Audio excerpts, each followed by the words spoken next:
I think we're one of the most reasonable costs in the country because we don't waste time with extra add-ons that don't do any good. We don't charge extra for doing ICSI or doing assisted hatching or doing the freezing. It's just one global fee, and it's pretty reasonable. But I want to warn you about IUI.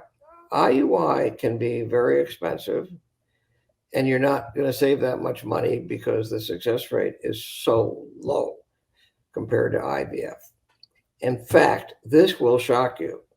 IUI is performed everywhere because people think it's less invasive or intrusive than IVF.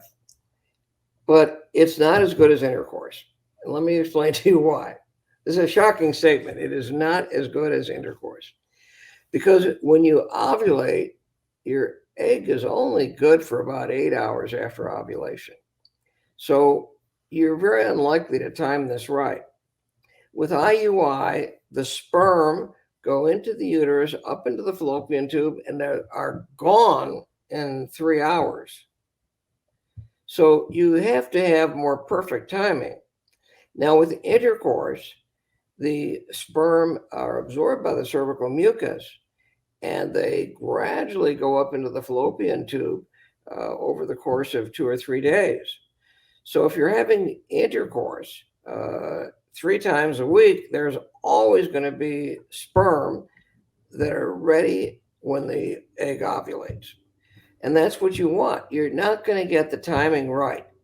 It's almost impossible to get the timing right.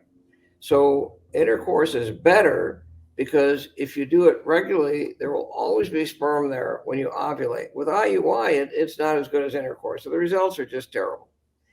So, but if you are not getting pregnant with intercourse and on a regular basis, then I think you just go right to Mini-IVF because we get the timing perfect, and you're not going to waste time while your eggs are getting older and less fertile.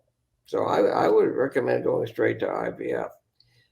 As far as cost is concerned, IUI is not as cheap as you might think it is, and we do Mini-IVF to reduce the cost and make it more affordable to everyone.